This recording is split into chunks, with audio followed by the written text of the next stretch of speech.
ठीक है। हरे कृष्णा। सभी का श्री श्री भक्ति रसामृत सिंधु के पूर्व विभाग में स्वागत है। पूर्व विभाग में हम देख रहे हैं सामान्य लहर। सामान्य लहर के अंतर्गत हमने देखा था कि शुद्ध भक्ति क्या है या उत्तमा भक्ति क्या है। तो हमने जाना था उसकी परिभाषा। इसके बाद अब शुद्ध भक्ति है तो उसके फायदे क्या है, लक्षण क्या है, तो वह हमने जाना था 1.1.17 से। तो यहाँ कहा गया था क्लेश अग्नि सुविधा मोक्ष लघुता कृता सुदुर्लभा सांद्रानंद विशेषता तो इसको बताया था कि जो उत्तमा भक्ति है क्लेश अग्नि यानी सारे क्लेशों का नाश करने वाली है। शुभदा शुभदत्त को प्रदान करने वाली है यानी शुभता प्रदान करने वाली है। मोक्ष लघुता कृता, ये इतनी, इसमें इतना ज्यादा सुख है कि जो मोक्ष का सुख है इसके नीचे वो भी लघु लगता है, छोटा लगता है। यानी मोक्ष के सुख को भी लघु कर देने वाली है। तो इसके बड़े फायदे ज्यादा है। यानी इसके इतनी ज्यादा लघु कर देती है मोक्ष के सुख को कि भक्त लोग जो है भगवान के द्वारा दिए जाने पर भी उनके द्वारा चार प्रकार की या पांच प्रकार की जो मुक्तियां दी जाती हैं, यानी चार वैष्णव मुक्ति और एक अवैष्णव मुक्ति यानी सायुज्य मुक्ति भी दिए जाने के बाद भी वे स्वीकार नहीं करते हैं। लेकिन है कैसी, सो दुर्लभा, यानी आसानी से तो प्राप्त नहीं होती है। तो अब देखिए यहाँ पे सो दुर्लभा का एक्सप्लेनेशन करेंगे आचार्य लोग। ये मत समझिए कि सो दुर्लभा है तो हम प्राप्त ही नहीं कर सकते। नारद जी को तो प्राप्त हुई है, प्रहलाद जी को प्राप्त हुई है, अन्य श्रेष्ठ भक्त हैं उन्हें प्राप्त हुआ है, भीष्म पितामह है उन्हें जाकर के भगवान कृष्ण ने अंत समय पे सामने रह करके दर्शन दिया। तो हुआ तो है, ऐसा तो है नहीं कि हुआ ही नहीं है। प्रभुपाद जी हैं उन्हें तो प्राप्त हुआ, हमारे आचार्य हैं पूर्ववर्ती उन्हें प्राप्त हुआ। तो इसका अर्थ यह है कि प्राप्त होती है। अब सो दुर्लभा का हम अर्थ अर्थ समझेंगे, क्यों इतना ज्यादा दुर्लभ है और कैसे करेंगे तो दुर्लभ नहीं रहेगी, इसकी भी व्याख्या की जाएगी। सांद्रानंद विशेष आत्मा यानी सांद्रानंद विशेष आत्मा, इसका मतलब ब्रह्मानंद के सुख को भी प्रदान करने वाली है, अर्थात दिव्य सुख प्रदान करने वाली है।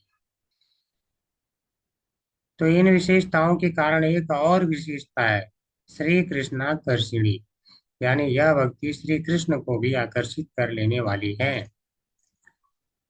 वह उत्तमा भक्ति क्लेशों को नाश करने वाली, सुखदायिनी, मोक्ष को भी तुच्छ करने वाली, सुदुर्लभा सांद्रानंद विशेष आत्मा एवं श्री कृष्णाकर्षणी है।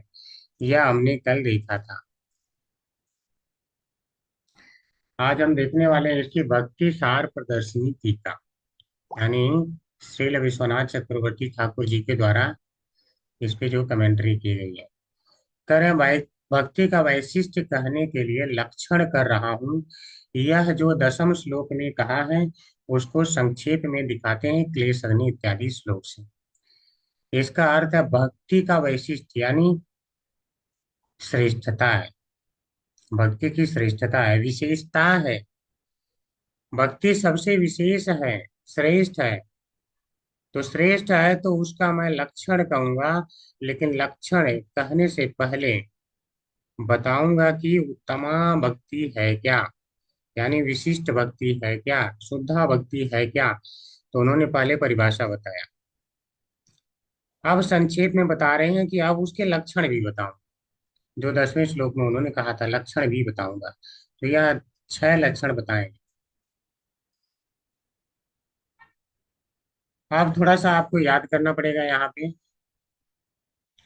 अभी तक जो है हमने जाना सामान्य भक्ति, सामान्य भक्ति और हम पढ़ेंगे, बस दो दो पॉइंट आने वाले हैं, इसको याद कर लीजिए। वास्तव में अगर पूछा जाए भक्ति कितने प्रकार की होती है, तो भक्ति को आपको बताना है तीन प्रकार की होती है, साधन भक्ति, भाव भक्ति और प्रेमा भक्ति होती है। ठीक है, तीन प्रकार की भक्ति होती है। एक तो है सामान्य, जिसमें सारा कुछ निहित है।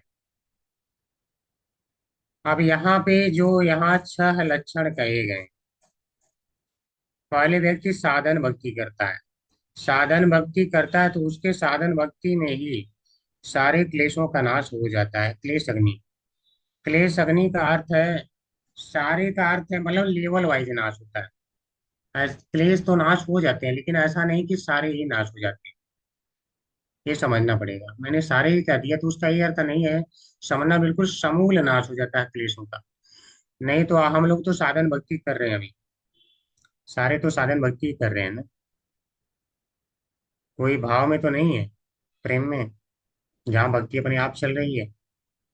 माला उठा के करना पड़ता है ना, अपने आप तो हो नहीं रही है। तो साधन भक्ति हम लोग कर रहे हैं। तो आप लोग कहेंगे कि प्रभु जी हमारे तो सारे क्लेशों का नाश नहीं हुआ है। ठीक है, तो पहले हम जानेंगे क्लेश हैं क्या। तो वास्तव में साधन में पूरा नाश नहीं होता है, इसकी आगे व्याख्या की जाएगी। कुछ बचा रहता है।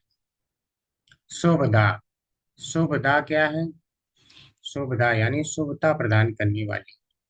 तो ये जो दो लक्षण हैं, जैसे ही व्यक्ति साधन भक्ति करता है तो ये दो चीजें उसके जीवन में आती हैं। पहला, क्लेशों का नाश होना शुरू हो जाता है। दूसरा, शुभता आनी शुरू हो जाती है। लोग कहते हैं अरे भक्ति देखो हम कर रहे हैं भाई, बड़े आराम से है। साधन भक्ति में यही कहते हैं ना, यानी अब जीवन में शुभ होने लगा है, थोड़ा कथाओं में भी आनंद आने लगा है, तो शुभ होने लगा है। यह लक्षण हो गए किसके? साधन भक्ति। जब व्यक्ति भाव में जाता है तो भगवान से स्वतः प्रेम होने लगता है। स्वतः। तो भाव में जाने के बाद क्लेशों का नाश और शुभता और ज्यादा बढ़ जाता है। यानी ये दोनों तो उस समय होते ही हैं भाव भक्ति में। वहां पे मोक्ष लभता कृता, यानी भाव में व्यक्ति पहुंच जाता है तो कहता है अरे मोक्ष नहीं चाहिए, हटाओ अपना मोक्ष, रखो, हमको नहीं चाहिए, हमको तो भक्ति चाहिए। तुमको क्या चाहिए? तो भक्त कहते हैं हमको भक्ति चाहिए, मुक्ति नहीं चाहिए। जैसे इस्कॉन में कभी कभी बच्चे आ जाते हैं घर से, तो उनके माता पिता आते हैं तो क्या कहते हैं, जब लोग समझाते हैं अरे आपका बच्चा आ गया तो भक्ति करेगा तो आपको मुक्ति प्रदान हो जाएगा, प्राप्त हो जाएगी मुक्ति, तो क्या कहते हैं उनके माता पिता, हमको मुक्ति नहीं चाहिए, हमको हमारा बच्चा चाहिए। तो ऐसे जब भक्त को भाव की अवस्था में की प्राप्ति हो जाती है तो वो क्या कहता है, हमको मुक्ति नहीं चाहिए, हमको आपकी भक्ति चाहिए। ठीक है, मोक्ष लगता करता और सुदुर्लभा। लेकिन भाव में आने के बाद भी भक्ति पूर्णतः प्राप्त नहीं हो जाती, यानी अभी भी दुर्लभ है, ज्यादा ही दुर्लभ है भाव में आने के बाद भी। इसको भी हम समझेंगे, उसके बाद भी इतना संघर्ष क्यों होता है। ठीक है, तो यानी कि भाव की अवस्था में अगर मुख्य रूप से देखा जाए तो मोक्ष लघुताकृत और सुदुर्लभा होते हैं। लेकिन वास्तव में ये चारों ही आ जाते हैं क्योंकि लेवल अप हो गया। जैसे कोई कक्षा मान लो 8 में पढ़ रहा है तो उसे सर्टिफिकेट पास होने के बाद किसका मिलेगा? क्लास 8 का। लेकिन अगर 10th पास कर जाएगा तो उसके पास 8 का भी सर्टिफिकेट है, अब 10 का भी हो जाएगा, यानी अब उसके पास दो सर्टिफिकेट है। तो इस प्रकार से जो भाव की अवस्था में पहुंचने के बाद ये चारों हो जाते हैं उसके जीवन में। इसके बाद जब वो प्रेम में जाता है तो सांद्रानंद विशेष आत्मा, यानी ब्रह्मानंद की अनुभूति होती है, उसे परम सुख की अनुभूति होने लगती है, दिव्य आनंद की अनुभूति होने लगती है। और उस समय श्री कृष्ण आकर्षणी, यानी जो उसकी भक्ति है कृष्ण को आकर्षित कर लेती है पूरी की पूरी तरीके से। यानी अब तक जो है भक्त आकर्षित हो रहा था, अब कृष्ण आकर्षित हो जाते हैं पूरा का पूरा। तो यह दोनों जो है प्रेम की अवस्था में और जुड़ जाते हैं। अर्थात हम कहें तो प्रेम की अवस्था में जाते जाते ये सारे ऐड हो जाते हैं। यानी उसके क्लेश का सारा नाश हो जाता है। अब उसे कोई भौतिक कष्ट नहीं आ, पहुंचा पाते हैं, दुख नहीं पहुंचा पाते हैं। जितने भी भौतिक कष्ट होते हैं उनसे उसे कोई कष्ट की अनुभूति नहीं होती। सारा कुछ उसके जीवन में शुभ हो जाता है। यानी जो प्रेम प्राप्त होना चाहिए, प्रेम का आनंद, अब वो उसे पूरा का पूरा आनंद मिलने लगता है। अब मोक्ष वो अब बिल्कुल नहीं चाहेगा, बिल्कुल ही नहीं। सो दुर्लभा, यानी सो दुर्लभा, ऐसा अभी भी सो दुर्लभा इसलिए कहा जाता है कि ऐसा नहीं कि आप प्रेम की अवस्था में आ गए हैं तो फिर से भक्ति पूरा का पूरा छोड़े ही नहीं। कि अगर कोई छोड़ देगा तो हो सकता है कि फिर से पतन हो जाए, लेकिन ऐसे प्रेम की अवस्था में कोई छोड़ता नहीं। सांद्रानंद विशेष आत्मा यानी अत्यंत सुख की प्राप्ति होने लगती है, ब्रह्मानंद की, ब्रह्मानंद प्रदान प्राप्त हो जाता है। श्री कृष्णाकर्षणी, और श्री कृष्ण बिल्कुल उसकी तरफ आकर्षित हो जाते हैं।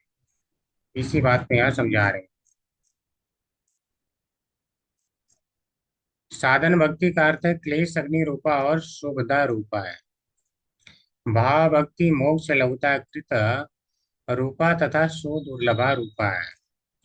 साध्य भक्ति, साध्य प्रेम भक्ति करें, प्रेम भक्ति जो साधन के माध्यम से की जाती है। सांद्रानंद विशेष आत्मा रूपा और श्री कृष्णाकर्षणी रूपा है। इसका वर्णन विस्तार से आगे किया जाएगा, इन सारी भक्तियों का विस्तार से वर्णन होगा। यहाँ तक समझ में आ रहा है सभी को? हरे कृष्णा। जी जी प्रभु जी, प्रभु। हरे कृष्ण। ठीक है।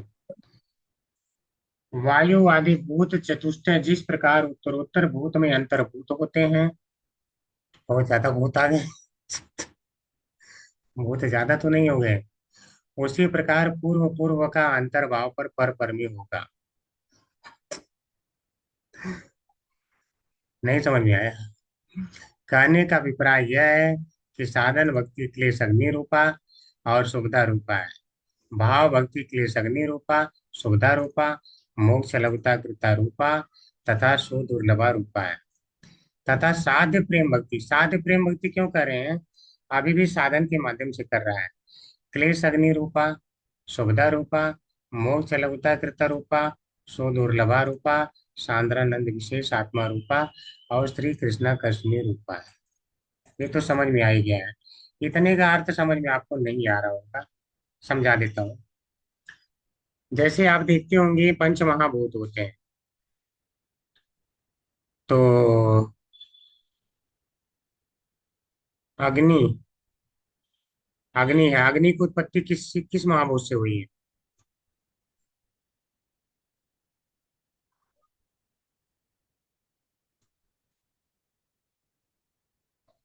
अग्नि हरे की, कृष्ण प्रभु जी। ये हरे कृष्ण। सूरज से।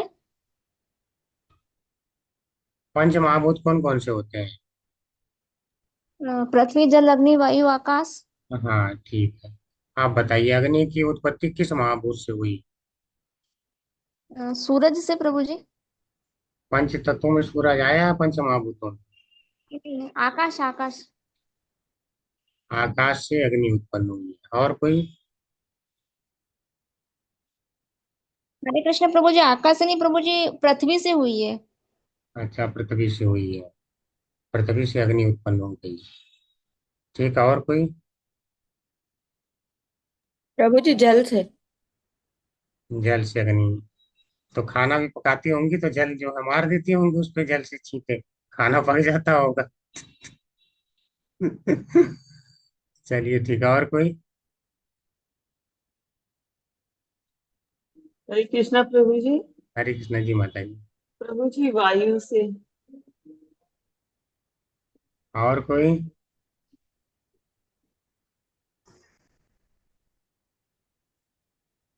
अब किसी को नहीं प्रयास करना है।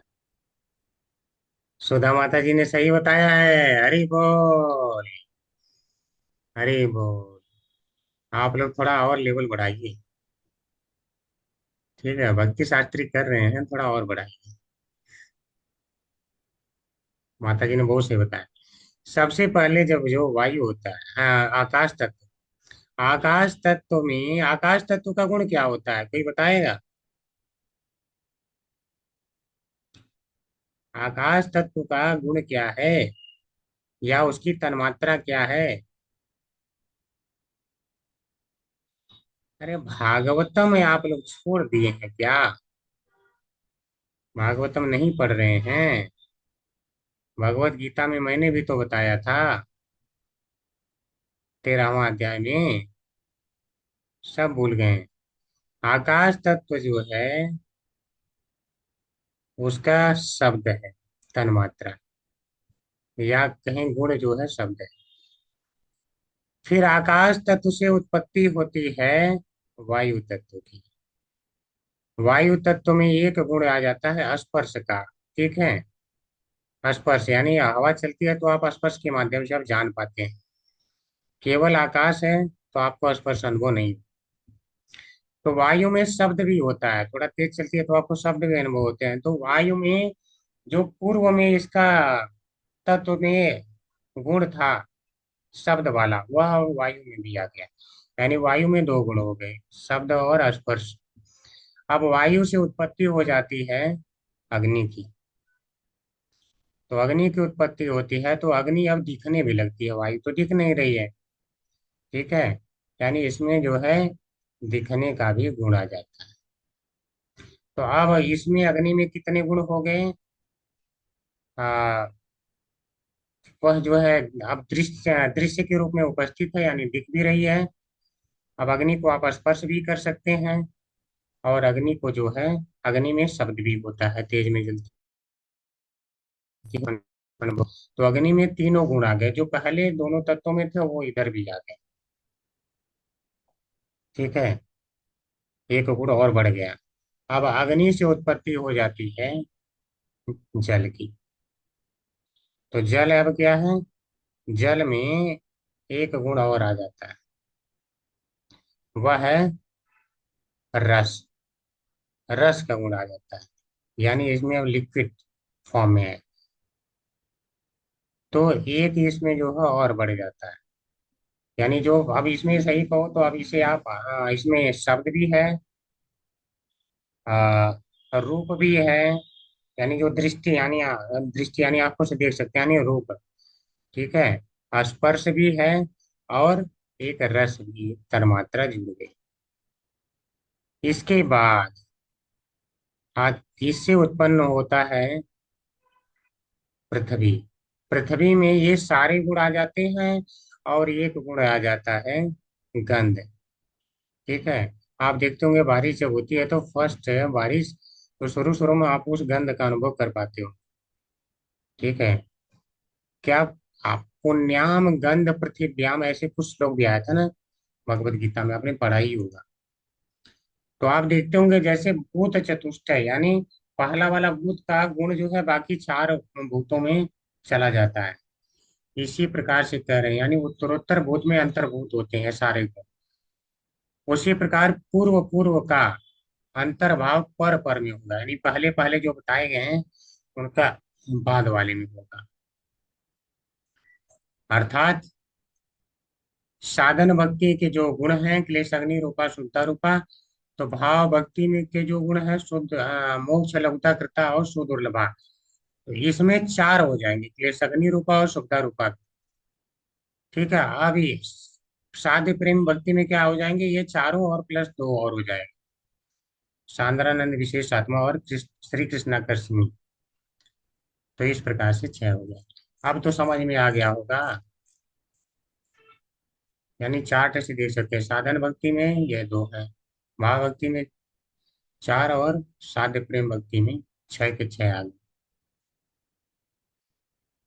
अब हम समझेंगे क्लेश क्या है, क्यों हम भक्ति नहीं कर पाते हैं, जीवन में बड़े कलेश आ रहे हैं। ऐसे ही लोग कहते हैं ना, बड़े कलेश हैं प्रभु जी, कैसे हम भक्ति करेंगे। समझते हैं आखिर एक कलेश क्या है? यानी क्लेश क्या है कि क्यों नहीं लोग भक्ति कर पाते हैं। तस् त्रास्याह क्लेशघ्नत्वम, वहां भक्ति के क्लेश घनत्व को कहते हैं। यानी क्लेश घनत्व को कहते हैं, मतलब क्लेश को हर लेने को कहते हैं। क्या है क्लेश? तो कह रहे हैं क्लेशस्तु पापम तद बीजम अविद्या चेति ते त्रिधा। क्लेश तीन प्रकार के होते हैं, पाप, पाप का बीज और अविद्या। क्लेशस्तु, क्लेश क्या है? पापम तत् बीजम, यानी पाप का जो बीज है वो भी क्लेश है। आपके मन में अगर आज बीज आ गया पाप का, तो आपके जीवन में क्लेश लाएगा। कुछ न कुछ आप करेंगे, पहले मन में होगा, फिर कर्म में करेंगे, फिर आपके जीवन में क्लेश आएगा। समझ रहे हैं? तो पापम, पाप, पाप का बीज और अविद्या, ये त्रिधा, तीन प्रकार के क्लेश होते हैं। यानी आप भक्ति क्या करती है? आपके सारे पापों को भी नाश करती है, और अगर जो आपके अंदर पाप का बीज है उसे भी नाश कर देती है। और आगे चल के हम जानेंगे, इस संसार में कोई भी साधन अपना लो, पाप के बीज को समाप्त नहीं कर पाता, केवल भक्ति ही नष्ट कर पाती है। ये भी हम जानेंगे। तो भक्ति रसामृत सिंधु पढ़ने का फायदा तो मिलना चाहिए, फायदा तो होना चाहिए ना, कि सारी जानकारी भी हो जाए, और उस जानकारी को उपयोग करके हम भक्ति को और अच्छे से बढ़ा सकें। हरी बोल प्रभु जी। जी। प्रभु जी और ये सब जो पढ़ रहे हैं हम लोग ये अपने, हरे कृष्ण प्रभु जी। जी, प्रभु जी ये जो पढ़ रहे हैं वो ये पुराने वाले बुक का है ना, अभी जो हमारे पास न्यू बुक है उसमें ये सब नहीं है। सब है माता जी, सब है। वास्तव में जो पुराना वाला बुक है, पुराने वाले बुक में थोड़ा सा संस्कृत वर्ड यूज किए गए हैं, थोड़ा कठिन लैंग्वेज। नए वाले में उसे आसान करके कह दिया गया है, बस तो उतना ही अंतर है। जी प्रभु जी। ठीक है। और क्या जीवन का क्लेश है जो भक्ति में आगे नहीं बढ़ने देता, या भक्ति ही नहीं शुरू करने देता? करें अविद्या। अविद्या, हम कहते हैं पाप का कारण क्या है? तो पाप का कारण भी अविद्या है। ठीक है, पाप का कारण भी अविद्या ही है। तो आपकी अविद्या को भी नष्ट कर देगा, यानी ऐसा ज्ञान देगा भक्ति कि आपको भगवान की प्राप्ति हो जाएगी। आप बताइए क्या चाहिए? तो ये सारे पापों का, भगवान कहते हैं ना, मेरी भक्ति में आओ, सारे पापों का समूल नाश कर दूंगा। समूल का अर्थ क्या है? जड़ सहित नहीं, बीज सहित उखाड़ के फेंक दूंगा। और भी किसी को कुछ चाहिए भक्ति से? और कुछ चाहिए? ठीक है। कोई ऐसा है जिसे पता है? अब नहीं, अभी तक नहीं पता चल पाया क्लेश कितने प्रकार के होते हैं, क्लेश क्या होता है? हरे कृष्णा। कोई है जिसे अभी भी संदेह है क्लेश क्या कितने प्रकार के हैं, जो भक्ति में नहीं आगे बढ़ने देते? इसका मतलब सभी लोग समझ गए। और जब कल पूछूंगा या कोई पूछेगा तो आपको तुरंत बताना है, चाहे नोट करके डायरी में लिख लेना, चाहे कहीं लिख लेना।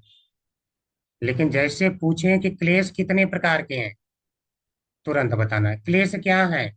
क्लेश वास्तव में पाप, पाप का बीज और अविद्या है, इसे ही क्लेश कहते हैं। कितने प्रकार के होते हैं? पाप, पाप का बीज और अविद्या, तीन प्रकार के क्लेश होते हैं। ये तुरंत आपके जबान पे आ जाना चाहिए। अब तो प्रश्न उठता है, पाप क्या है?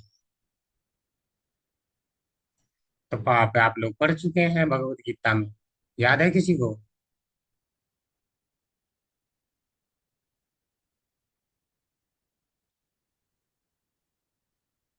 प्रभु जी क्वेश्चन क्या बोले? पाप क्या है? पाप क्या है? हरे कृष्ण प्रभु जी, इच्छा है प्रभु जी। अर्थ इच्छा करना पाप है, तो आपकी इच्छा है कि कृष्ण को प्राप्त करूं, तभी तो क्लास में जुड़ी हैं।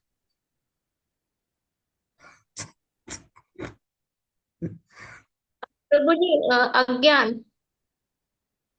अज्ञान, चार अवि- प्रकार के हैं।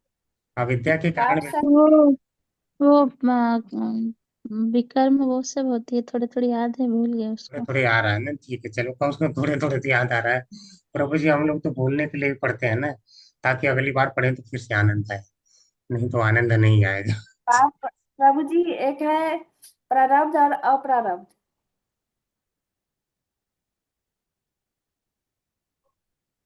आप लोग ने भगवत गीता में पढ़े थे आप? नहीं नहीं प्रभु जी, ये तो वो है ना, वो जो काम क्रोध इच्छा वो सब पाप है, वो पढ़े चलिए थे, आगे थोड़ा ये बढ़ते हैं। बोलो ना। कोई नहीं, आगे बढ़ते हैं। थोड़ा थोड़ा आप लोग को जगाता रहता हूँ बीच बीच में, ठीक है? ये सब जगाए जगाए रखने के तरीके हैं। नहीं तो सो जाएंगे। प्रभु प्रभु प्रभु जी। जी प्रभु जी। जी जी। जी कहिए प्रभु जी, आ रही आवाज। हाँ, ऐसे सत्कर्म जो अपने शरीर और इंद्रियों के द्वारा, शरीर मन और वाणी द्वारा किए जाते हैं, उन्हें शास्त्र में पाप कहा गया है प्रभु जी। असत कर्म अच्छा, जो मन वाणी और कर्म द्वारा किए जाते हैं। देखिए प्रभु जी ठीक बता रहे हैं। अब इसको ये जानिए, पाप क्या है? जो शास्त्र विरुद्ध आचरण किया जाता है वही पाप है। समझ रहे हैं? एक लाइन में जानिए, शास्त्र विरुद्ध जो आचरण किया जाता है वह पाप है। वहां बता दिया गया कि ये मत करो, फिर भी हम करते रहते हैं, वही पाप। चलिए कोई बात नहीं, नहीं याद आ रहा है तो कोई बात नहीं, भक्त एक दूसरे की मदद से ही जाने।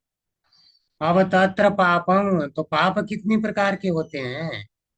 कह रहे हैं आप भी पाप को भी नाश कर देगा। तो हमको तो पाप ही नहीं पता है कितने प्रकार के हैं। तो कह रहे हैं या प्रारब्धम भवेत पापम प्रारब्धम चेति तत्विधा। यानी उसमें पाप को कहते हैं। पाप दो प्रकार के होते हैं, प्रारब्ध एवं अप्रारब्ध। सभी लोग याद कर लेना, डायरी में नोट कर लेना। पाप कितने प्रकार के होते हैं? दो प्रकार के, प्रारब्ध और अप्रारब्ध। ठीक है। अप्रारब्धम भवेत पापम प्रारब्धम चेति तत् द्विधा। द्विधा यानी दो प्रकार का पापम पाप होता है। कौन कौन सा? अप्रारब्धम और प्रारब्धम, यानी प्रारब्ध और अप्रारब्ध। तत् वह पापम पाप द्विधा दो प्रकार का भवेत होता है। अप्रारब्धम, अप्रारब्ध पाप उसे कहते हैं जिसका फल देना आरंभ नहीं हुआ है। प्रारब्धम प्रारब्धम चेति, और जिसका फल देना शुरू हुआ है वह प्रारब्ध कहलाता है। ठीक है। जिसका फल देना शुरू हुआ है उसको प्रारब्ध कहते हैं, और जिसका फल देना आरंभ नहीं हुआ है उसको वह प्रारब्ध कहते हैं। समझ गए? अभी नहीं समझे हैं? थोड़ा और समझते हैं। आपने पिछले जितने भी कर्म किए रहे होंगे, उस कर्म के द्वारा आपको यह मानव शरीर आज इस रूप में मिला है। तो यह